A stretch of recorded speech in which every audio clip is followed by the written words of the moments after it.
I think I have a pretty unique diagnosis journey. It started when I was 8 years old. I was actually diagnosed with immunothrombocytopenia, or ITP for short. And that basically means that I had extremely low platelet counts. So you're supposed to have anywhere from 150,000 to 250,000 platelets at any given time. And at that time, I was at about 12 to 16,000. And so I was getting giant bruises on my legs and arms because I was playing volleyball and basketball. And my mom was really concerned about it. So she brought me to the doctor and was concerned because my grandma actually passed away from leukemia. So we thought that maybe it could be leukemia.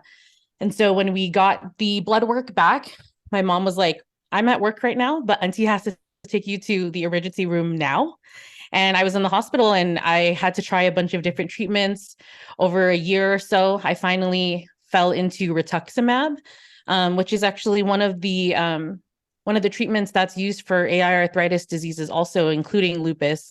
And recently found out that ITP is actually now considered a precursor to lupus. And so, therefore, when I was doing all of my blood work for the hematology and ITP, they saw some markers of inflammation in my blood work and sent me up to rheumatology after I was done with all of that. And so it took about 2 or 3 years for all of the criteria to manifest in order to be properly diagnosed with lupus. I believe there's like 12 criteria, or at that time there were 12 criteria, and you had to hit 8 in order to be considered diagnosed with lupus. And that's, your C2, your C3 and C4 complements, your double-stranded DNA, all of those different things, and then photosensitivity to light. So I ended up getting a formal diagnosis when I was 12. And since then, I've been on Plaquenil, but nothing really manifested except for maybe some little joint pain here and there when I was stressed out during finals in middle school and high school. And nothing really came about it. I was very, very mild symptoms until I turned 18. And that summer, I was probably stressed because I was also moving out to college. But at the same time, I got a viral infection. And that triggered my lupus to go completely haywire. And that was my first big flare that I've ever had, was from the manifestation of the viral infection. And so from then on, I was fully in being a lupus patient from 12 to 18. It was kind of something that I was like hiding from people. No one really knew because it didn't matter. It didn't really show much in my life. And when I was 18, that's when I was really hit with, oh, okay, this is something you have to be serious about. And you have to really learn how to take care of yourself, or it can really take you downhill. So I had a really big wake up call when that happened when I was 18. And also with the fact that I had to do it all by myself because I moved away for college. So my lupus diagnosis really was the expediter to me growing up and really being an adult too. So that's a little bit of my story. And it's different than a lot of people would get because I kind of fell into my diagnosis rather than fighting for a diagnosis, Yeah. Well, that's good. That's a good thing. But I think that it's really important to share too, especially as we're wanting to create this auto plus arthritis, because one of the things about our diseases is they vary per individual. So your lupus and your experience, some others may go, oh my gosh, it sounds just like me, where others will have a somewhat different journey. And just as a side note, I guess it was, I don't know what year, maybe 2017, 2018, the Food and Drug Administration, FDA, had, it's called PDUFA. I mean, darn it, I can't edit that out. It's not called PDUFA. It's the PFDD. Sorry about that. It's been a long day. So they have the PFDD, which is the patient-focused drug development, and lupus had a meeting, and I was there for the meeting.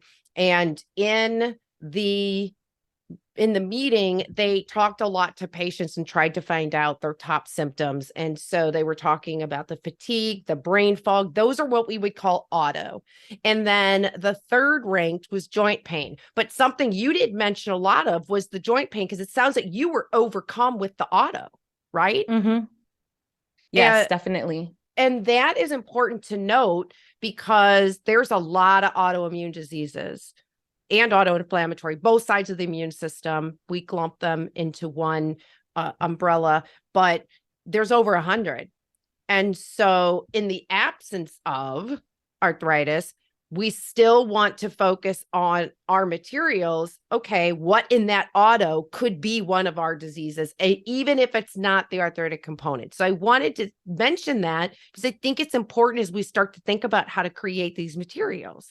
And then there's going to be some that have more of an arthritic and less of the organ or the systemic or the auto, right? So we really want to create something where it can be a group, but it also can be individualized.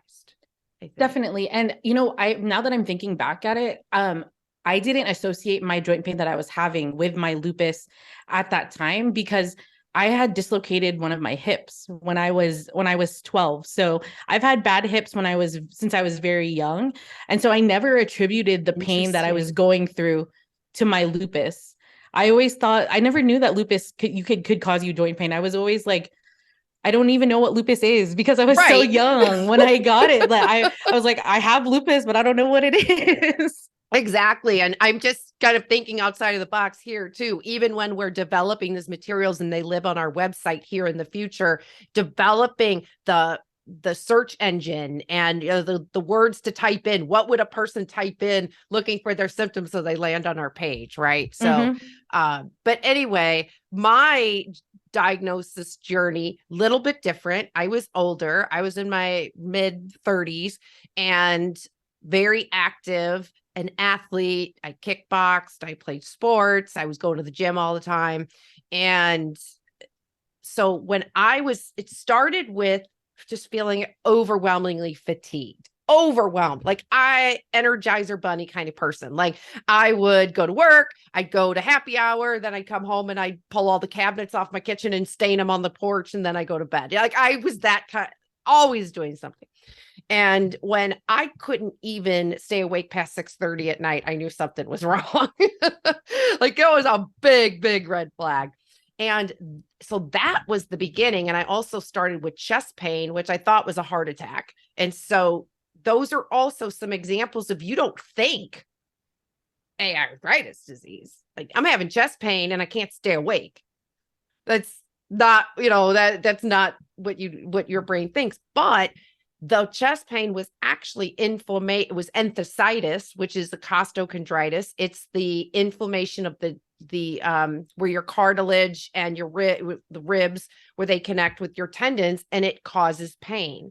And so that's, even though that's not joint, enthesitis is also hand in hand with joints. It is more common in autoinflammatory in the spondyloarthritis, actually. So the psoriatic arthritis, the axial spondyloarthritis, Crohn's disease, anyone it calls in that spondy family. And that would have been a great first indicator, but nobody connected those two. Nobody. And then it went to my left side of the body. I woke up and I couldn't put my shoe on, and it traveled up, and I joke about it that it was my middle finger. I'm like, that's appropriate because I didn't know what the heck was going on. But it was all the left side of my body. And that is another symptom to help you differentiate once you get from auto and you have, now it wasn't necessarily arthritis, it was enthesitis. So we've got kind of a breakout there, but it was on one side of my body. In some of our diseases, when you go to differentiate those diagnoses, while RA could mirror eventually, if it doesn't and it stays on one side, that is also an indicator that it is like it rules it out. Okay, this probably isn't rheumatoid arthritis. So those are the kind of things we're looking for. Your stories matter. It just does too. I was actually, when I was doing the disease pages that we were going to talk about in this podcast, in this talk show too, the disease pages that we are going to premiere very, very soon, that we've been working on since I started.